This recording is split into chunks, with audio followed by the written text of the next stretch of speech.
안녕하세요. 반갑습니다. 강교수의 간호TV입니다. 간호조무사 응시자분들이 가장 어려워하는 과목이 보건간호학인데요. 이번 시간에는 그 중에서 환경보건에 대한 요점 정리를 하도록 하겠습니다. 최근 5년간 기출문제를 반영하였기 때문에 중요한 내용은 모두 들어가 있습니다. 이 영상만 보신다면 합격하실 수 있습니다. 자, 준비되셨나요?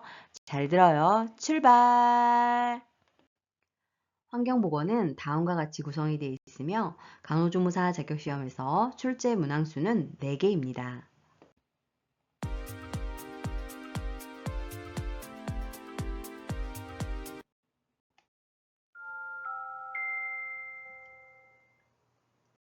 먼저 국제환경협약에 대해서 알아보도록 하겠습니다. 이 부분은 22년 상반기 국시에 출제가 되었는데요. 첫 번째로 람사르 협약은 이란의 람사르에서 습지에 관해 맺은 협약입니다. 두 번째로 사막화 방지 협약은 무리한 개발과 지나친 목축으로 인한 사막화를 방지하기 위해서 체결된 협약입니다. 세 번째로 교토 기후변화 협약은 교토 의정사라고도 하는 곳으로서 지구온난화를 일으키는 이산화탄소와 그의 가스 배출을 억제하기 위해 실행 계획을 담은 협약입니다. 네 번째로 바젤 협약은 유해의 폐기물 수출입과 그 처리를 규제하려고 만든 협약입니다. 다섯 번째로 런던 협약은 해양 환경 중요성과 해양 오염 방지를 위해 해상 투기 금지 등을 담은 협약입니다. 여섯 번째로 몬트리올 의정서는 오존층 파괴 물질에 해당하는 염화 불화탄소 생산과 사용을 규제하려는 목적으로 제정한 협약입니다.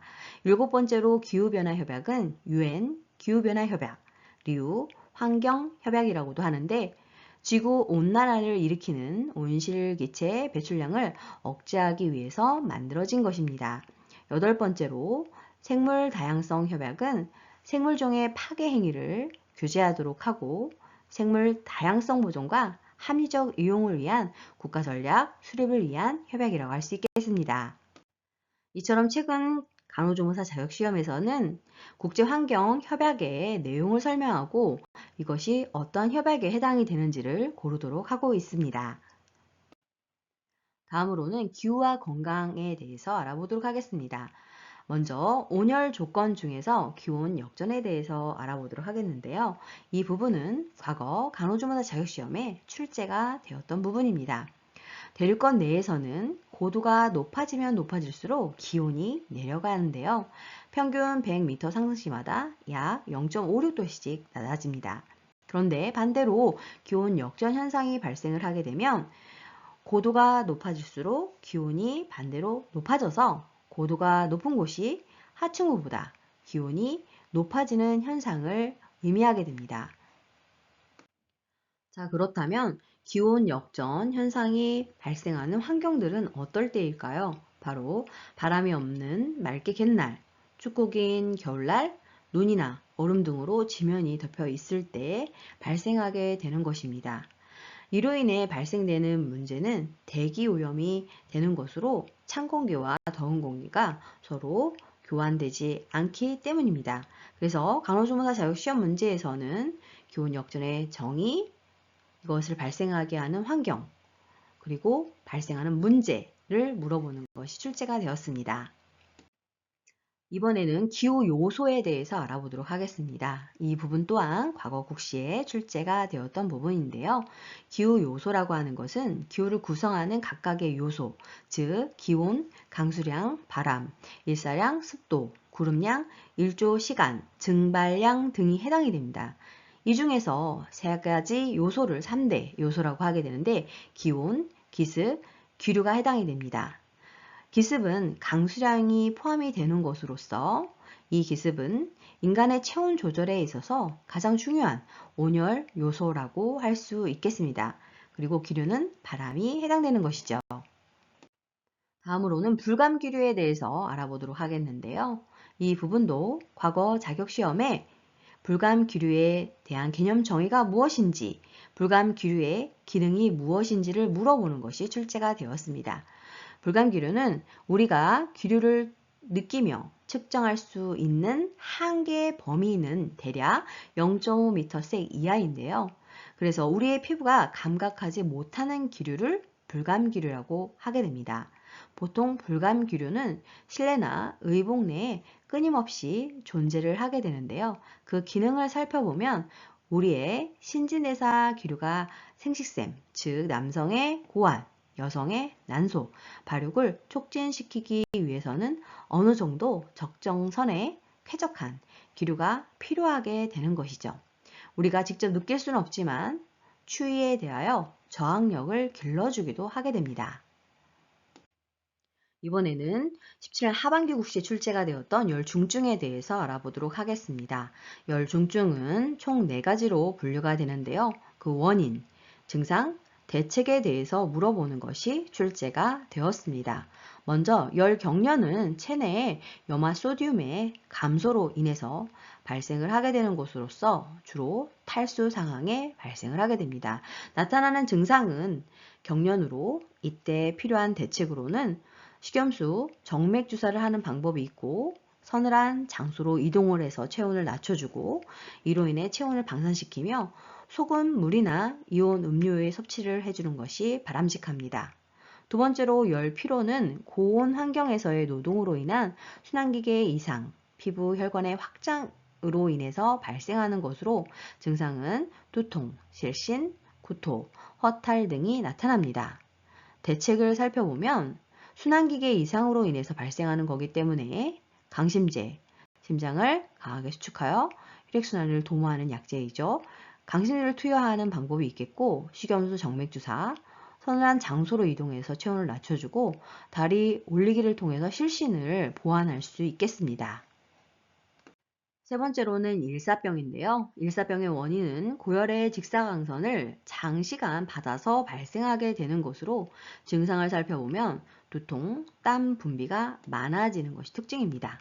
대책은 조이는 옷을 풀어주고 시원한 장소로 이동을 하고 식염수 주사를 하며 의식이 있으면 수분 섭취를 하는 방법이 있습니다. 마지막으로 네 번째 부분이 과거 17년 하반기 국시에 출제가 되었던 부분인데요.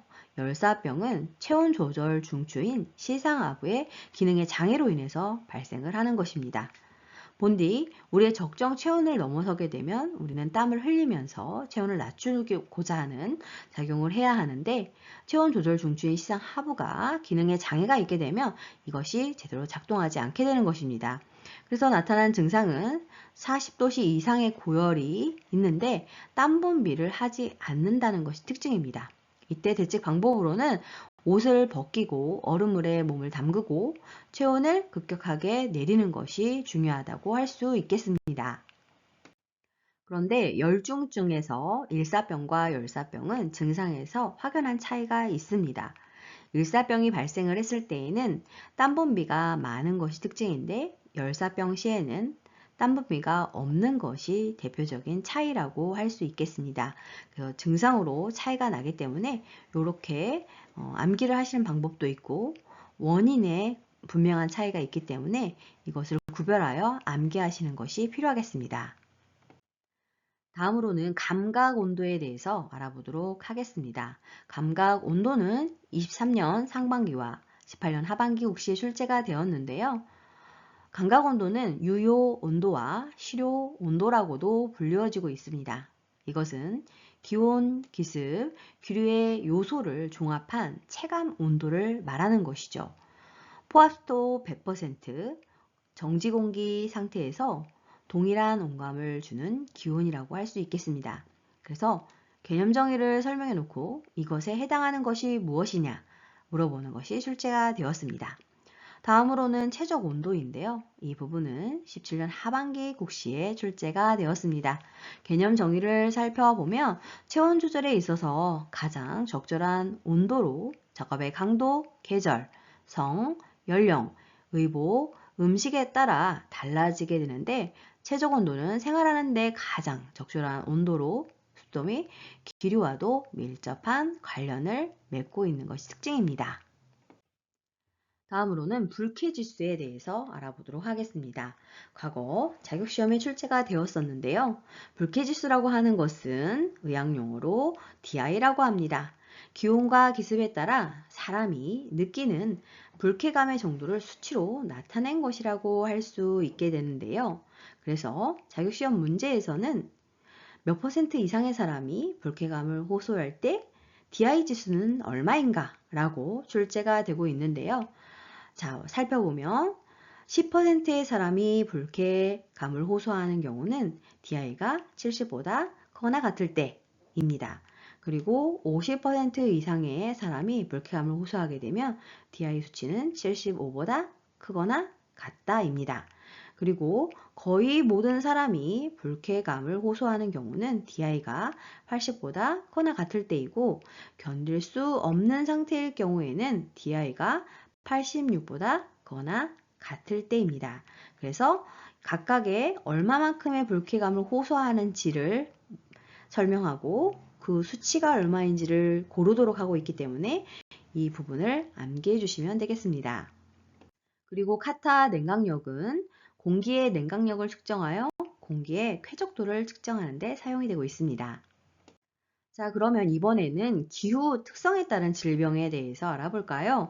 개념 정의를 설명해 놓고 이것이 어떤 것에 해당하는지를 물어보는 것이 20년 상반기에 출제가 되었는데요. 풍토병은 그 지역에만 주로 발병하는 질병으로 열대지방의 말라리아, 장티푸스 등과 같은 것이 해당이 되며 우리나라의 간디스토마, 아프리카의 댕기열, 중동의 지카 바이러스병 등이 해당이 됩니다. 자, 다음으로는 계절병인데요. 계절의 변화에 따라 주로 발병하는 질병으로 주로 여름철에는 장염, 말라리아가, 겨울철에는 심장질환, 폐렴, 인플루엔자, 뇌출혈 등이 해당됩니다. 마지막으로 기상병은 기후 상태에 따라 질병이 발생하거나 증상이 악화하는 것을 말하는 것으로 천식, 폐렴, 협심증 등이 기후 상태에 따라 달라질 수 있습니다. 이번에는 주거 환경과 건강에 대해서 알아보도록 하겠습니다. 주택의 최적 조건 부분은 과거 국시에 출제가 되었는데요. 환경은 공해 발생이 없고 교통이 편리한 곳이어야 하며 지질은 건조하며 유기물로 인해서 오염되지 않은 곳이어야 합니다. 대지는 징계 우물 즉 배설물 등의 더러운 물질이나 쓰레기의 매립지가 아닌 곳이어야 합니다. 매립지인 경우에는 매립 후 최소 10년이 경과되어야 합니다. 지형은 남향 또는 남동향이어야 하고 지하수 위는 최소 1.5m 이상이어야 하며 가능한 한 3m 이상을 권장하고 있습니다. 상하수도는 상수 공급이 원활하고 하수 처리가 잘 되는 곳이어야 하며 주택의 선적 높이는 2.1m 정도여야 합니다. 주택의 벽과 지붕은 방안과 방습 등이 필요하고 채광을 위한 창문은 거실 바닥 면적의 10분의 1 이상이 되어야 하며 환기를 위한 창문은 거실 바닥 면적의 20분의 1이 되어야 합니다. 그리고 살균 작용과 치료 작용을 할 수 있어야 합니다. 다음으로는 태양 광선에 대해서 알아보도록 하겠습니다. 이 부분은 22년 하반기 국시에 출제가 되었는데요. 태양 광선은 자외선, 가시광선, 적외선 등으로 나누어지게 됩니다. 먼저 자외선은 3800 옹스트롱 이하의 복사선을 의미하는 것으로 그 중에서 2900에서 3100 옹스트롱의 것이 인체에 유익하다는 것입니다. 비타민 D를 형성함으로써 인체에 유익하게 작용을 하는데 이것을 도르노선이라고 하며 건강선이라고도 하게 됩니다. 그래서 이 부분을 물어보는 것이 출제가 되었습니다. 자, 그렇다면 태양 광선의 종류별 기능과 인체에 미치는 영향에 대해서 알아보도록 하겠습니다. 자외선의 기능은 인체의 성장과 신진대사를 돕고 적혈구 생성을 촉진하며 비타민 D 형성 작용과 그룹병을 예방할 수 있습니다.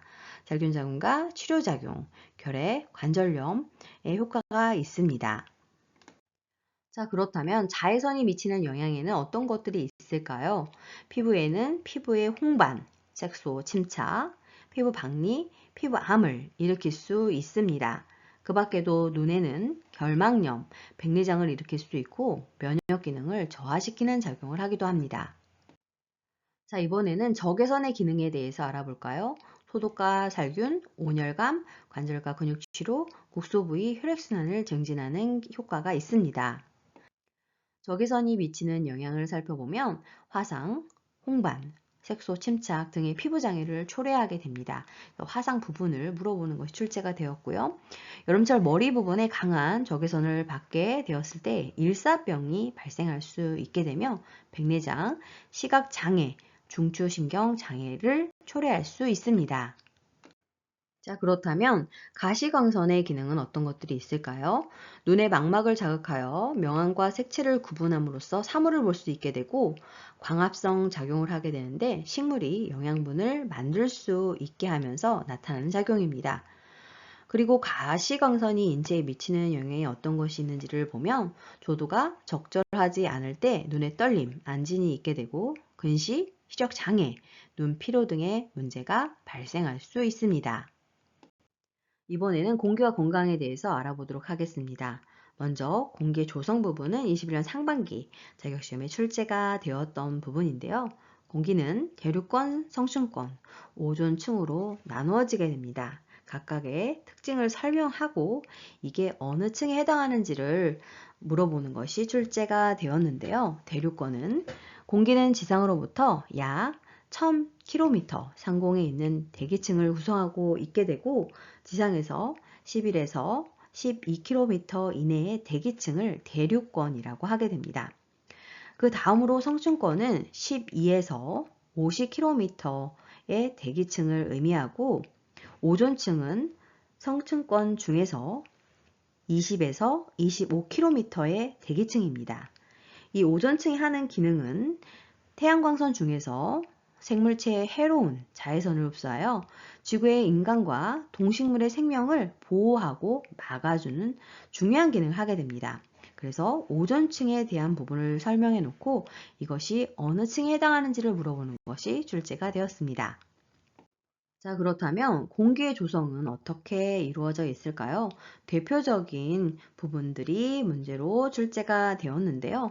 산소인 O2는 공기 중에 21%를 차지하면서 생체의 호흡 시 영양소의 연소에 소비가 되고 식물은 동화작용으로 공기 중에 이산화탄소 CO2를 끌어들이고 산소를 내보내는 역할을 하게 됩니다. 질소인 N2는 공기 중에서 78%를 차지하게 되는데 이상 기압 때에 발생하는 자만병과 관계가 있습니다. 그래서 이 부분은 나중에 산업보건 직업병 파트에서 다뤄지면서 출제가 되는 부분이라고 할 수 있겠습니다. 그리고 세 번째로 이산화탄소 CO2는 공기 중에 0.04%를 차지하는 것으로 무색무취의 가스로 약산성이고 실내 공기의 오탁도 판정 기준으로 쓰이고 있습니다. 위생학적인 허용 기준은 0.1%인데 농도가 높으면 환기가 반드시 필요합니다. 그래서 실내 공기의 오탁도 판정 기준을 물어보고 어느 것에 해당이 되는지를 문제로 출제됐을 때 학생분들이 이산화탄소가 아닌 일산화탄소를 고르는 경우가 종종 있게 되는데 바로 이산화탄소라는 것을 알아두셔야 합니다. 이처럼 공기는 항상 일정한 상태의 조성을 갖게 되는데요. 그건 어떻게 가능한 것일까요? 바로 공기의 자정작용 때문에 가능하게 됩니다. 이 부분은 과거 자격시험에 출제가 되었던 부분인데요.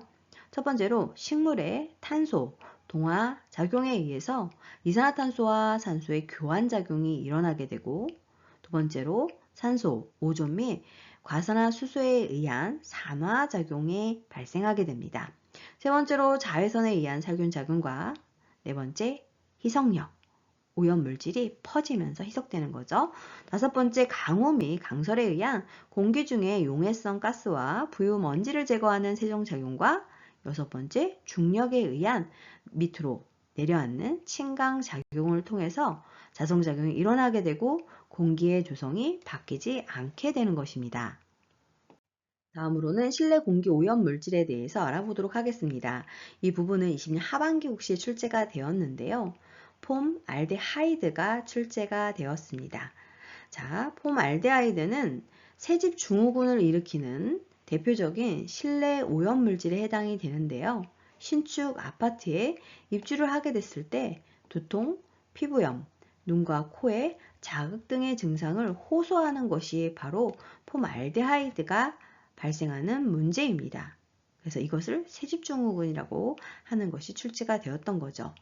그 밖에도 라도는 환기가 안 되는 밀폐된 공간에 잘 축적되는 성질이 있으며 폐암의 원인이 되고 있고, 대기오염의 지표는 분진, CO, 일산화탄소, SO2, 이산화황, 이 부분이 출제가 된 적이 있었습니다. 이 중에서 실내 공기 오염 물질들로 인해서 발생하는 문제인 군집독에 관련한 것이 19년 하반기 국시와 과학국가고시에 출제가 되었었는데요.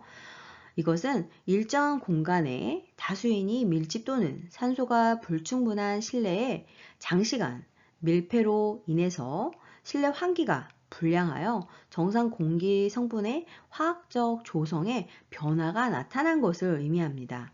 즉, CO2, 이산화탄소가 증가하게 되고 산소가 감소하게 되는 문제를 초래하는 거죠.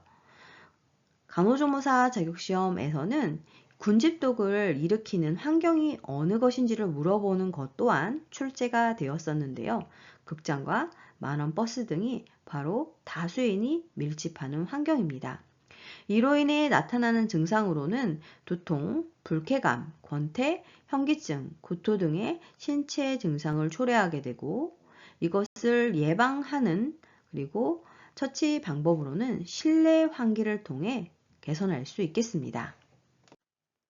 공기의 자정작용에도 불구하고 오염 물질이 다량으로 쏟아지게 되면 대기오염이 발생하게 됩니다. 대기오염을 일으키는 것에는 1차 오염 물질과 2차 오염 물질로 나눠지게 되는데, 이 부분을 구분하는 것이 21년 하반기 자격시험에 출제가 되었습니다. 1차 오염 물질은 일산화탄소, 질소산화물, 탄화수소, 황산화물, 입자상 물질들이 해당이 되고, 2차 오염 물질에는 케톤, 오존, 아세트, 알데하이드, 과산화수소, 수산화 라디칼, 황산, 펜 등이 해당이 됩니다. 이것을 섞어놓고 구분하라고 출제가 되고 있습니다. 다음으로는 대기질 예보 등급 및 행동 요령에 대해서 알아보도록 하겠습니다. 이 부분은 20년 상반기 자격시험에 출제가 되었는데요. 먼저 미세먼지 발생 시 행동 요령에 대해서 민간군과 일반인을 대상으로 등급별 대처 방법에 대해서 알아보도록 하겠습니다. 민간군은 보통 시에는 실외 활동 시 특별히 행동에 제약은 없으나 몸 상태에 따라서 유의하여 활동을 하면 됩니다. 나쁨 단계가 출제가 되었었는데요. 장시간 또는 무리한 실외 활동을 제한하게 됩니다. 특히 현직 환자는 실외 활동 시 흡입기를 더 자주 사용할 필요가 있게 되죠. 그리고 일반인은 장시간 또는 무리한 실외 활동을 제한하는 것은 동일하며, 특히 눈이 아프거나 기침, 그리고 목의 통증으로 불편한 사람은 실외 활동을 피해야 합니다. 매우 나쁨 단계에서는 민간군은 가급적 실내 활동만을 해야 하고, 실외 활동 시 의사와 상의하는 것이 필요하며, 일반인은 장시간 또는 무리한 실외 활동을 제한하고 목의 통증과 기침 등이 있는 사람은 실외 활동을 피해야 합니다. 자, 그렇다면 오존의 행동 요령에는 어떤 것들이 있을까요? 민간군은 보통 등급일 때에는 실외 활동 시 특별히 행동에 제약을 받을 필요가 없으며 몸 상태에 따라서 유의하여 활동을 하면 됩니다. 나쁨 등급에서는 장시간 또는 무리한 실외 활동을 제한해야 하고, 매우 나쁨 단계에서는 가급적 실내 활동을 해야 합니다. 일반인은 나쁨 등급에서는 장시간 또는 무리한 실외 활동을 제한하며, 특히 눈이 아픈 사람은 실외 활동을 피해야 합니다. 그리고 매우 나쁨 단계에서는 실외 활동을 제한하고 실내 생활을 권고할 필요가 있습니다. 자, 그러면 대기오염으로 인해 발생할 수 있는 영향에는 어떤 것들이 있을까요? 이 부분은 최근 자격시험에 4번이 출제가 되었고, 과거 국시에도 출제가 되었던 중요한 부분입니다. 첫 번째로 지구온난화가 발생하게 되는데요. 이것은 지구 대기 내에 이산화탄소 그리고 수분의 축적이 되면서 지구 복사선을 흡수하게 되고, 태양열과 복합해서 대기의 온도를 상승시키는 작용을 하게 됩니다. 다른 말로는 온실 효과라고 하는 것이죠. 지구온난화로 인해서 발생하는 영향으로는 남극 지역의 빙하가 녹음으로써 해수면이 상승을 하게 되고 어류의 이동 경로가 변화되며 바다 생태계가 변화하게 됩니다. 산소량이 감소하게 되고 물고기 질병 증가로 수산업 피해 및 감염병 이동이 증가하게 되는 문제를 초래하게 됩니다. 대기오염의 영향으로 열섬 현상도 나타나게 되는데요. 열섬 현상이라고 하는 것은 대기 공기의 오염으로 인해서 도심의 온도가 변두리보다 약 5도씨 정도 높게 되는 것을 의미합니다. 더운 공기는 상승하고 도시 주변의 찬 공기가 지표로 흐르게 되는 것이죠. 이로 인해 도심의 먼지 등의 오염 물질이 마치 먼지 지붕을 형성하여 도시가 커다란 지붕에 휩싸이게 된 것처럼 보이게 되고, 그로 인해 발생하는 문제는 광학 스모그 현상이 나타날 수 있겠습니다. 대기 오염의 영향으로 오존층의 파괴가 발생할 수 있는데요. 이것의 원인은 자동차 배기가스에 함유된 질소 화합물과 탄화, 수소류, 냉장고나 에어컨, 스프레이에 사용되는 프레온 가스 등이 강한 태양 광선에 의해서 광학 반응을 일으켜 오존층을 파괴합니다. 이로 인해 발생되는 문제는 피부암, 백내장, 대기오염이 발생할 수 있고, 나무 중 건축 재료의 부식과 노화를 촉진시키고 식물 플랑크톤이 감소해서 바닷속 먹이사슬이 깨지기도 하고 곡물 수확량과 품질 저하 및 말라리아 질병을 증가시키게 되는 문제를 초래하게 됩니다. 대기오염의 영향으로 엘니뇨 현상도 나타나게 되는데요. 이것은 열대 태평양 적도 부근에서 남미 해안으로부터 중태평양에 이르는 넓은 범위에서 무역풍과 상호작용을 함으로써 해수면의 온도가 높아지는 현상을 엘니뇨 현상이라고 하게 됩니다. 엘니뇨 현상으로 인해서 발생되는 영향은 필리핀 등지에서 강수량이 적고, 반면 중국 남부, 미국 남부에서 홍수가 나는 등의 많은 강수량을 보일 수 있게 되며, 알래스카는 고온 현상이 나타나고 미국 남동부는 저온 현상이 나타나기도 합니다. 그래서 개념 정의를 설명하고 이게 어떠한 현상에 해당되는지를 물어보는 것이 출제가 되고 있습니다. 반대로 라니냐 현상도 나타날 수 있게 되는데요. 이것은 적도 무역풍이 평년보다 강해지면서 서태평양의 해수면과 수온이 평년보다 상승하게 되고, 찬 해수의 용승 현상 때문에 적도 동태평양에서 저수온 현상이 나타나는 것입니다. 반대인 거죠. 나타난 영향은 인도네시아 등 동남아시아에 격심한 장마가 나타날 수 있고, 페루 등 중남미에는 가뭄이 있고, 미국에는 심한 경우 극지방과 같은 추위가 발생할 수 있습니다. 대기오염으로 인해 미치는 영향에는 산성비가 있게 되는데요. 일반적으로 정상적인 대기는 공기 중에 이산화탄소가 용해되어 있어서 pH가 5.6에서 5.7 정도여야 합니다. 그런데 산성비는 이보다 낮은 pH일 때를 말하게 되는 것이죠. 산성비의 원인은 공장이나 자동차 배기가스, 화석 연료의 연소 때문에 발생한 항상가스와 질소 산화물 등에 의해서 만들어지게 되는 것입니다. 산성비의 원인과 미치는 영향은 21년 상반기와 19년 상반기에 출제가 되었는데요. 첫 번째로 호흡기 질병을 일으키고, 두 번째로 산림의 황폐화와 식량 생산에 영향을 미칠 수 있습니다. 세 번째로 생태계가 교란이 되고 먹이사슬을 통해서 알루미늄이나 중금속에 의한 장애를 일으킬 수 있습니다.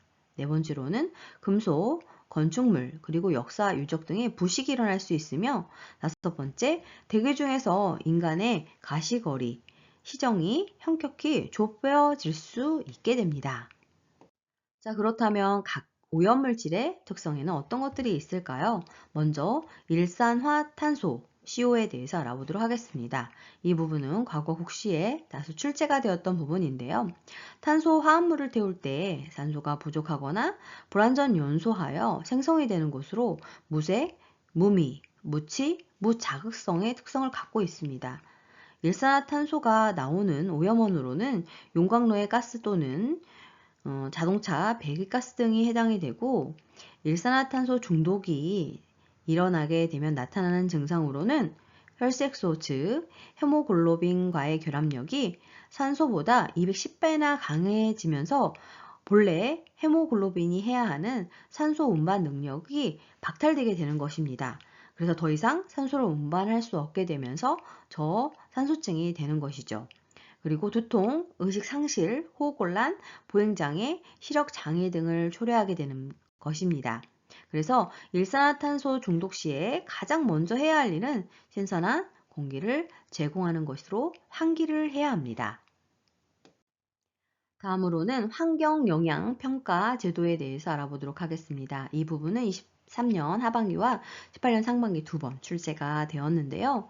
개념 정의를 살펴보면 정부기관 또는 민간에서 대규모 개발 사업이나 특정 프로그램을 비롯하여 환경영향평가법에서 규정하는 환경영향평가 대상 사업에 대해서 사업으로부터 유발될 수 있는 모든 환경에 미치는 영향을 미리 조사, 예측, 평가하여 회로운 환경 영향을 피하거나 최소화하기 위한 방안을 강구하기 위해 수행하는 법률에 의한 평가 절차라고 할 수 있겠습니다. 해당 사업으로는 도시, 항만, 도로, 철도 건설 사업, 하청, 개발 사업 등이 해당이 되는데요. 개념 정의를 설명해 놓고 이것이 어떤 것에 해당하는지가 출제가 되었습니다. 자, 그렇다면 그 밖에 환경오염 관련 부담금에는 어떤 것들이 있을까요? 첫 번째로 탄소세는 화석 연료를 사용하는 경우 탄소 함유량에 비례하여 세를 부과하는 것이고, 두 번째, 환경개선 부담금은 경유를 연료로 사용하는 자동차 소유자에게 부담금을 부과, 징수하는 것입니다.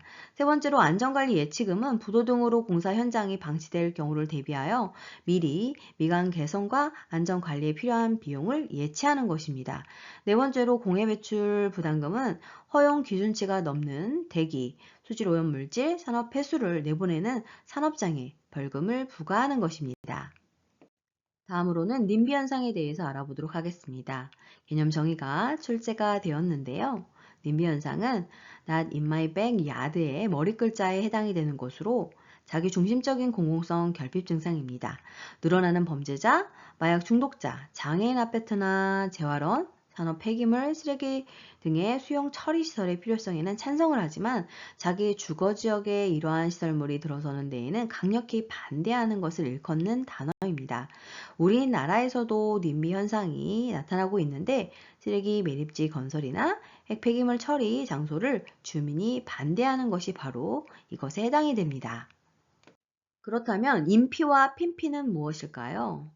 개념 정의를 살펴보면 님비 현상과 반대되는 용어로서 자기 구역 내에 오락시설을 비롯하여 여러 측면에서 유익한 시설의 설치를 바라는 현상이라고 할 수 있겠습니다.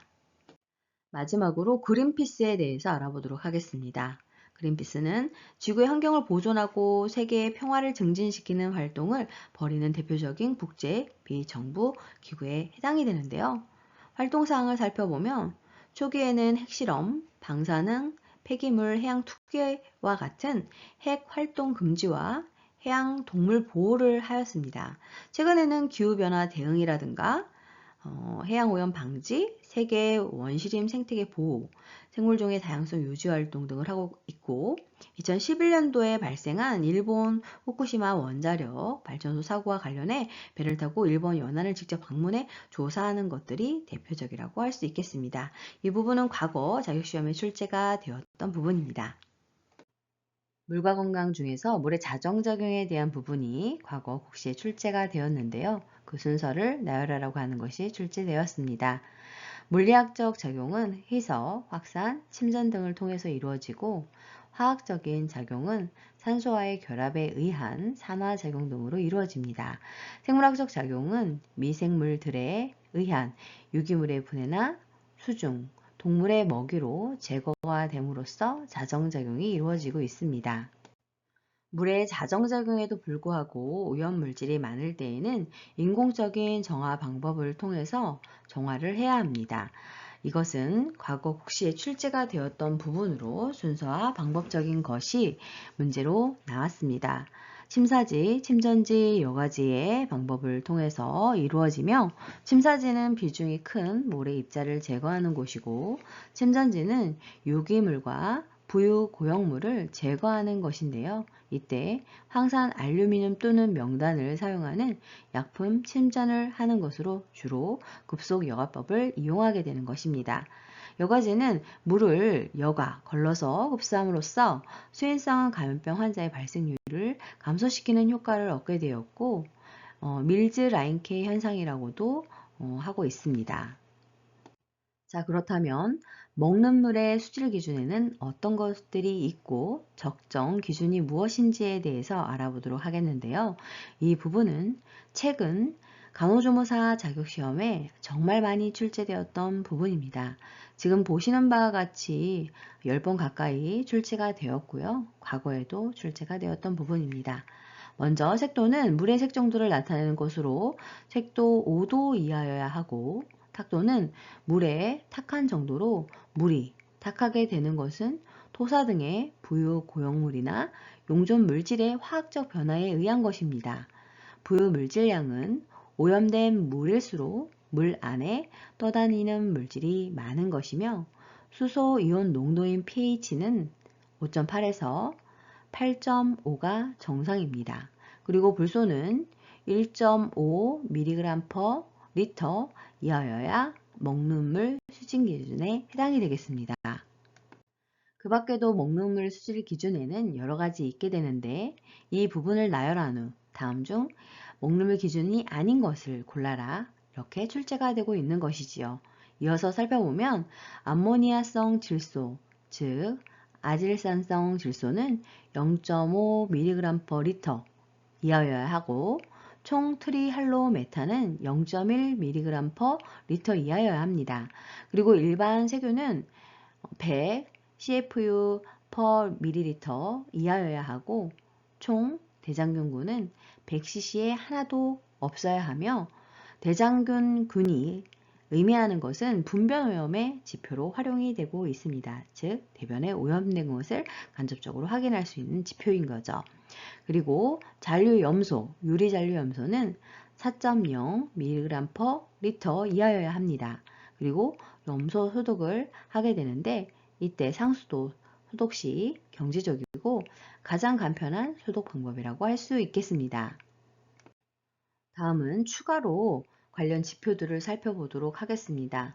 첫 번째로 용존 산소인 DO에 대해서 알아보도록 하겠는데요. 이 부분은 과거 자격시험에 그리고 최근 자격시험에 출제가 정말로 많이 되었던 부분입니다. 중요하니 잘 알아두세요. 용존 산소라고 하는 것은 수중에 용해되어 있는 산소의 양을 말하는 것으로 오염도가 높을수록 용존 산소는 감소하게 됩니다. 그래서 물고기가 서식하려면 5ppm 이상을 유지하는 것이 필요합니다.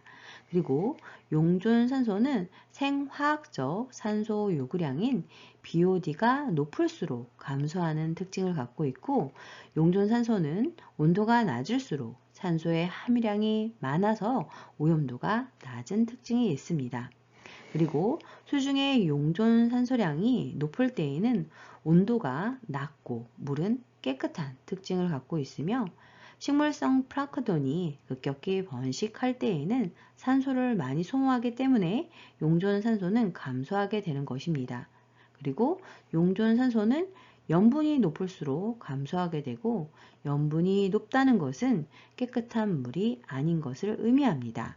그래서 여기에 있는 5가지를 설명하고 다음 중 옳은 것, 틀린 것을 골라라 출제가 되고 있습니다.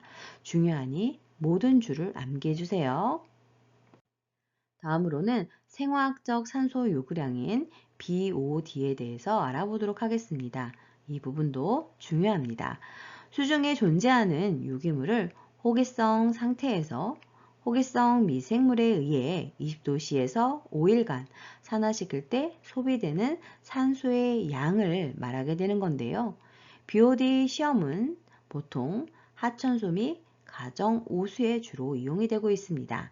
그래서 BOD 농도가 높다는 것은 수중에 부패성 유기물이 다량 함유되어 많은 양의 산소를 소모했다는 것이고 용존 산소가 낮다는 것을 의미합니다.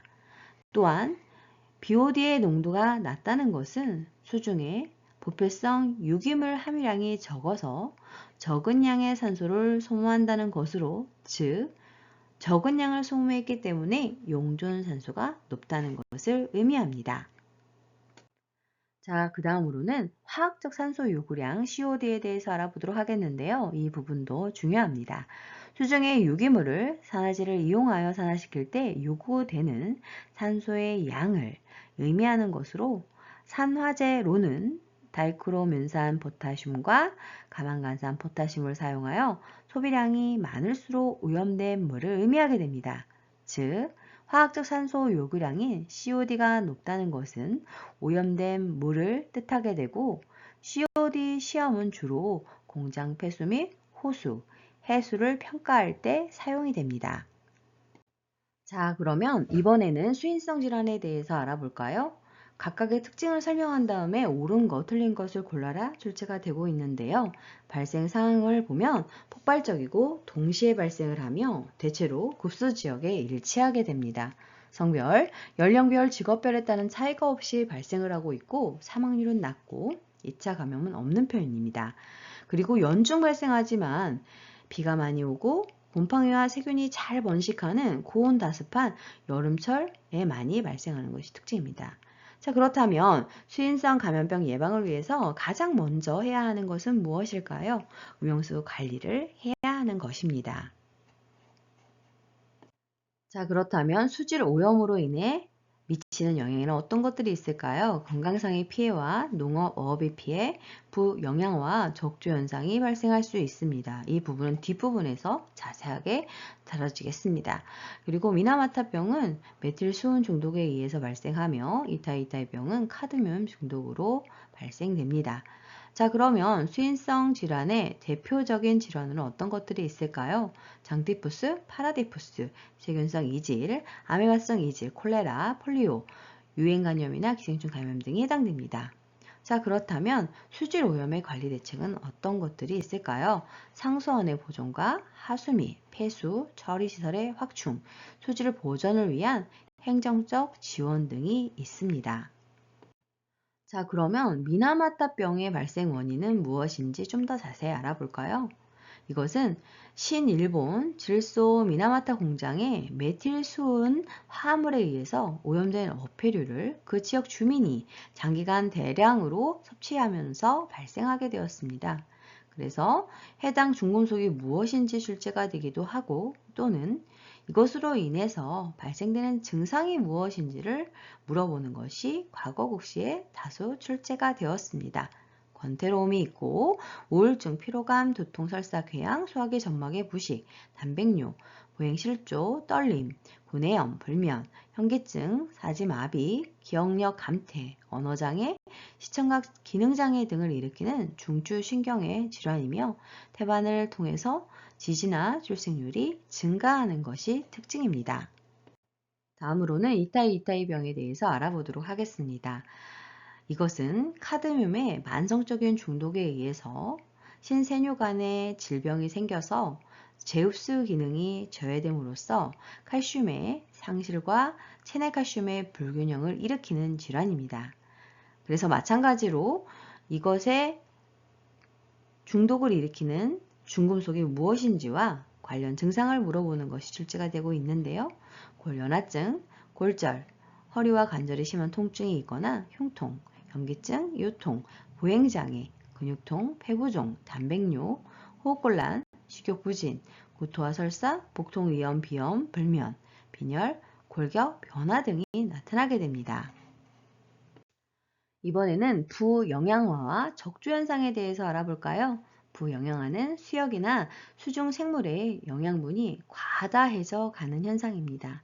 또한 적조는 부영양화에 의해서 플랑크톤이 이상 발생해서 적갈색을 나타내는 현상인데요. 이상 발생을 하게 되면 일시적으로 산소 소비가 증대하게 되고, 그러면 산소 결핍이 발생하게 되는데, 이로 인해서 어패류의 폐사로 플랑크톤은 더욱 증식을 해서 빛을 나타내게 되는 현상인 물의 꽃이라고도 불려지게 되는 것입니다. 자, 그러면 녹주 현상은 무엇일까요? 영양 염류의 과다로 호수에 녹주류가 대량으로 번식하여 물빛이 녹색으로 변하는 것을 말하는데요. 이것을 개선하기 위해서는 갯벌을 보존하는 것이 바로 가장 좋은 도움 방법이라고 할 수 있겠습니다. 자, 이번에는 하수 처리법에 대해서 알아보도록 하겠습니다. 이 부분은 최근 국가고시에 3번 출제가 되었던 부분입니다. 정화 순서는 스크린, 침사지, 침전지, 생물학적 처리, 즉 활성 온이 방법을 통해서 진행이 되는데요. 각각의 처리 방법에 대한 것도 문제가 출제가 되고 있습니다. 스크린은 철제의 막대기를 2.5cm 이상 간격으로 수료의 밑면에 경사지게 배치하게 되면 부유 고형물을 제거하기 위한 처리 방법이라고 할 수 있습니다. 침사지는 수레 폭을 넓히고 하수의 유속을 느리게 하여 무거운 무기물질을 침전시키려고 하는 방법으로서 물속에 불순물이 가라앉는 현상을 이용한 방법이라고 할 수 있겠습니다. 그리고 침전지는 물의 속도가 완만해지도록 설계되어 있는 조를 통과할 때 물속의 불순물이 가라앉는 현상을 이용하는 방법이고, 활성 온이법은 생물학적 처리 중 가장 발전된 방법으로서 영국에서 시작이 되었고 온이를 풍부하게 함유하는 것입니다. 이 온이는 산소가 있는 것을 좋아하는 호기성 균으로 온이를 하수에 주입하고 공기를 보내서 잘 섞어내게 되면 수중 부유물이 처리가 잘 되는 것이 특징입니다. 자, 다음으로는 폐기물 관리에 대해서 알아보도록 하겠습니다. 먼저 생활 폐기물 처리 방법에 대해서 살펴보도록 하겠는데요. 이 부분은 최근 국가고시에 4번, 과거 국가고시에 많이 출제되었던 부분입니다. 이 부분은 개념 정의를 설명한 다음에 또는 장단점을 설명한 다음에 이것이 어떠한 처리 방법인지를 고르라고 하는 것이 출제가 되고 있는데요. 첫 번째로 소각은 가장 위생적인 방법이지만 소각 과정에서 주변 지역의 공기를 오염시킬 수 있고 고비용과 운영 관리가 문제라는 것이 특징입니다. 또한 전선이나 PVC, PCB를 태울 때 나오는 다이옥신은 인체에 매우 유해한 부분입니다. 두 번째로는 매립인데요. 매립 방법은 우리나라에서 가장 많이 사용되는 것입니다.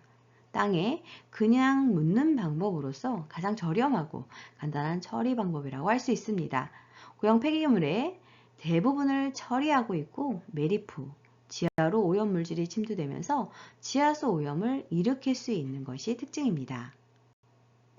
세 번째로 퇴비는 주방 쓰레기나 가연성 쓰레기에 생물을 이용한 전환을 유도하여 퇴비로 이용하는 것인데요. 고온에 의해서 병원체나 기생충이 사멸하고 좋은 비료가 되지만 역시나 관리와 유지비가 비싸다는 것이 특징입니다. 그리고 적환장은 쓰레기를 처분장 중간 지점에 임시로 적재시켜 놓는 곳으로 처분장과 쓰레기 발생원과의 거리가 멀수록 경제적이고 수거 인부들에게 시간 낭비를 줄여서 인건비를 절약하는 기능이 있게 됩니다. 자, 그렇다면 폐기물 부담금 제도는 무엇일까요? 이 부분은 17 하반기 국시에 출제가 되었습니다. 폐기물의 발생을 억제하고 자원의 낭비를 막기 위해 위에 물질을 함유하고 있거나 재활용이 어렵고 폐기물 관리상 문제를 일으킬 수 있는 제품, 재료, 용기의 제조업자, 수입업자에게 그 폐기물의 처리에 드는 비용을 부담하도록 하는 제도입니다. 대상 품목을 살펴보면 유리병, 플라스틱 용기를 사용하는 살충제, 금속캔, 유리병, 플라스틱 용기를 사용하는 유독물 제품, 우동의 껌, 일회용 기저귀, 담배, 전자담배를 포함하고요. 플라스틱 재료로 사용한 제품 등이 해당됩니다. 다음으로는 의료 폐기물 분류에 대해서 알아보도록 하겠습니다. 이 부분은 17년 상반기 국가고시에 출제가 되었던 부분입니다. 우선은 구분과 내용, 그리고 도형의 색상을 구분하는 것이 출제가 되었던 부분인데요. 격리 의료 폐기물은 감염병의 예방 및 관리에 관한 법률 제2조 1항에 따라 감염병으로부터 타인을 보호하기 위해서 격리된 사람에 대한 의료 행위에서 발생한 일체의 폐기물들을 말합니다. 이때 최대 보관기간은 7일이며 도형의 색상은 붉은색입니다. 그 다음으로는 위해 의료 폐기물에 대해서 살펴보도록 하겠는데요. 여러 종류로 나누어지게 되고 그 세부 내용을 살펴보도록 하겠습니다. 조직물류 폐기물은 인체 또는 동물의 조직, 장기, 기관, 신체의 일부, 동물의 사체, 혈액, 고름미, 혈청, 혈장, 혈액 제제 등을 포함하는데 최대 보관 기간은 15일이고 병리계 폐기물은 시험 검사 등에 사용하는 배양의 배양 용기, 보관 균주, 폐시험관, 슬라이드, 커버글라스, 폐배지, 폐장갑 등이며 역시나 15일간 보관을 할 수 있습니다. 손상성 폐기물은 주사, 바늘, 그리고 봉합바늘, 수술용 칼날, 한방침, 치과용 침, 파손된 유리 재질의 시험 기구들이며 워낙 부피가 작다 보니 최대 보관기간은 30일입니다. 이에 해당하는 위의 의료 폐기물은 이 도형의 색상이 상자형일 때에는 노란색이며 봉투형일 때에는 검정색을 띠게 됩니다. 구분하여서 출제가 되고 있으니 알아두세요. 위의 의료 폐기물에는 추가로 생물학적 화학 폐기물이라는 것이 있는데 배백신, 폐항암제, 폐화, 치료제이며 혈액 오염 폐기물은 폐혈액배, 혈액 투석 시에 사용되는 폐기물, 그 밖에 혈액이 유출될 정도로 포함되어 있어서 특별한 관리가 필요한 폐기물들입니다. 이것들은 역시나 상자형의 용기는 노란색으로 도형의 색상을 띄어야 하고 봉투형 용기는 도형의 색상이 검은색이어야 합니다. 자, 다음으로는 일반 의료 폐기물에 대해서 알아볼까요? 일반 의료 폐기물에 해당하는 것은 혈액, 체액, 분비물, 배설물이 함유되어 있는 탈지면, 붕대, 꺼즈, 일회용 기저귀, 생리대, 일회용 주사기, 수액 세트 등이 해당이 됩니다. 보관 기간은 최대 15일입니다. 그리고 이것도 상자형 용기에서는 도형의 색상이 노란색, 봉투형 용기에서는 도형의 색상이 검정색이 되겠습니다.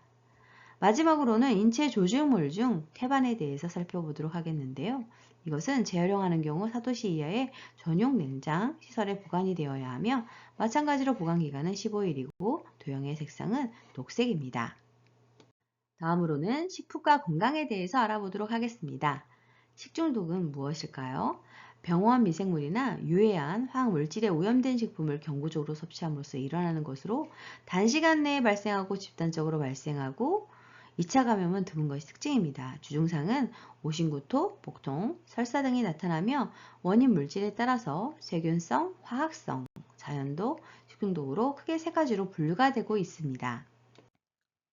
자, 그렇다면 세균성 식중독의 구분에 대해서 좀 더 자세히 알아보도록 하겠습니다. 세균성 식중독은 감염형과 독소형으로 분류가 되는데 이 부분을 섞어 놓고 다른 하나를 고르시오 출제가 되고 있습니다. 감염형을 보면 살모넬라, 에리조나균, 예르시니아, 캄필로박터, 장염 비브리오균, 장알균, 장출혈성 대장균 식중독 등이 있습니다.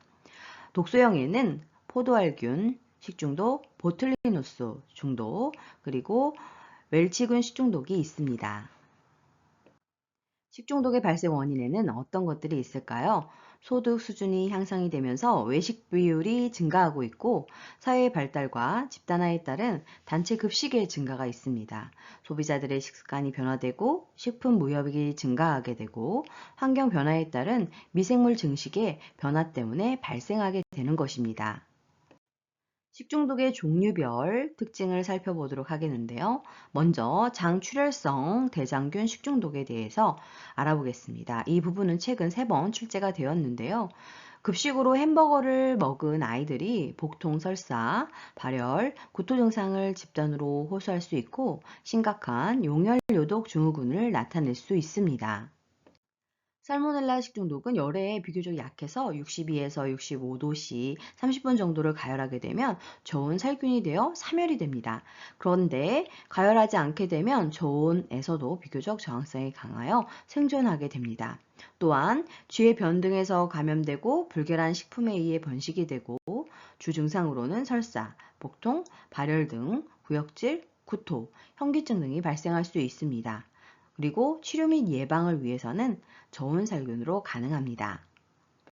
다음으로는 장염비브리오균 식중독에 대해서 알아볼까요? 그 원인은 여름철 불충분한 조리식품을 섭취하거나 생선의 어패류 절인 식품에 의해서 발생할 수 있습니다. 증상은 심한 설사, 복통, 구토를 일으킬 수 있고 권태감이나 발열의 증상을 나타내며 열에 약하여 예방이 충분히 가능합니다. 보툴리누스 식중독은 그 원인이 통조림이나 소시지 등에 밀폐된 현기성 상태의 식품에서 번식, 사망률이 가장 높은 식중독을 일으키는 균입니다. 증상을 보면 위장계 중독 증상보다도 안면마비 같은 신경계 급성 중독 증상과 위장 증상, 호흡 곤란 등을 초래하게 됩니다. 다음으로는 독소형 세균성 식중독에 대해서 알아보도록 하겠습니다. 포상구균 식중독은 그 원인이 식품 취급자의 손, 먼지, 팔이나 쥐가 음식물에 닿을 때 옮겨지게 되고 유통기한이 지난 케이크를 먹은 경우에 발생할 수 있습니다. 특징은 우리나라에서 가장 많은 식중독이고 식중독균 중에서 잠복기가 가장 짧습니다. 독소가 100도씨에서 30분간 끓여도 파괴되지 않는 특징이 있고 포도알균은 당분이 함유된 식품에 침입하여 번식할 때 장 독소를 분비하게 됩니다. 증상은 심한 구역질, 복통, 설사, 발열 등 위장염 그리고 권태감, 기억력 감퇴 등이 발생할 수 있고 예방을 위해서는 환원과 편도선염을 가진 사람은 음식을 취급하지 않아야 합니다. 이 부분을 적어놓고 다음 중 틀린 것을 고르시오. 문제가 출제가 자주 되고 있습니다. 이번에는 식중독 서비스 단계별 행동 요령에 대해서 알아볼까요? 그 단계는 관심, 주의, 경고, 위험으로 나누어지며 단계별 색깔이 다릅니다. 관심의 지수 구간을 보면 0에서 55보다 작을 때이며 행동 요령은 화장실 사용 후 외출 후 조리를 시작하기 전후 등에는 손을 깨끗이 씻어야 합니다.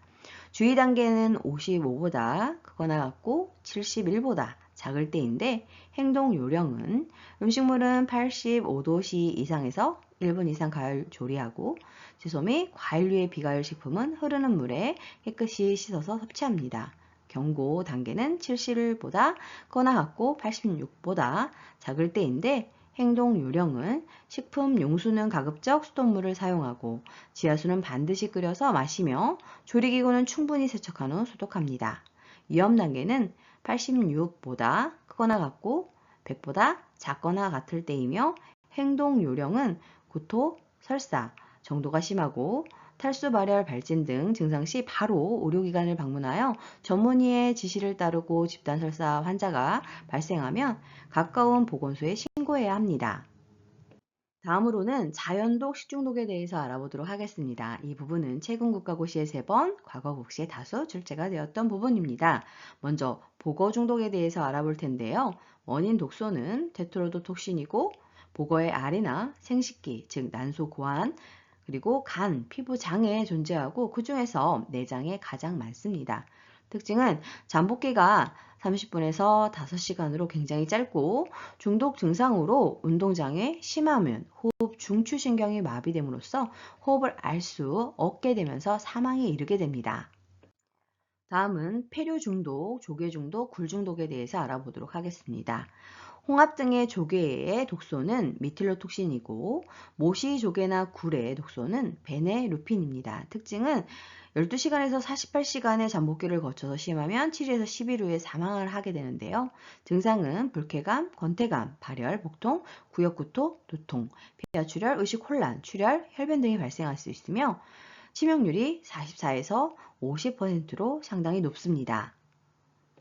그 밖에 자연독 식중독의 원인 독소를 살펴보면 광대버섯은 머스카린, 감자 중독은 감작성 눈에 있는 솔라닌, 맥각은 어고톡신, 어고타민, 청매, 즉 덜 익은 매실은 아미그달린이 해당됩니다. 이 부분을 연결하는 것이 국시에 출제가 되고 있습니다. 암기해 주세요. 다음으로는 유해금속 중독에 대해서 알아보도록 하겠습니다. 이 부분은 과거 국가고시에 다수 출제가 되었던 부분인데요. 자, 보시면 비소는 구토, 설사, 호흡중추 마비, 영양장애, 신경염, 흑색종 등이 생기고 카드뮴은 구역, 위통증, 그리고 구토설사, 대퇴통증, 요통, 보행장애, 골절, 경선부에서 많이 발생을 하고 고혈압증의 원인이 되기도 합니다. 수호는 사지저림, 보행장애, 현기증, 시야협착, 연화곤란 등이 발생할 수 있으며 납은 심장병, 모세혈관 마비, 권태감, 피부병, 치아장애, 근육마비 등이 발생할 수 있습니다. 이번에는 식품의 보존법에 대해서 알아볼까요? 이 부분은 최근 국가고시에 3번 출제되었고 과거에도 출제가 되었습니다. 첫 번째로 건조법은 수분 15% 이하의 환경으로 식품을 건조시키게 되면 부패를 방지하는 방법이 될 수 있는 것으로 주로 과실, 어류, 곡류, 육류 등에 이용이 되고 있습니다. 두 번째로 냉동 냉장법은 10도씨 이하 세균의 발육이 억제되고 영하 5도씨 이하가 되면 미생물 발육을 억제하며 식품 보존 기간이 연장되고 부패 속도를 억제할 수 있습니다. 세 번째로 가열법은 끓이거나 삶는 방법에 의하여 식품에 부착된 미생물을 사멸시킬 수 있고 각종 효소를 불활성화시킬 수 있게 됩니다. 그래서 우유는 대표적인 방법으로 63에서 65도씨 30분간 저온 살균을 하게 되는 것입니다.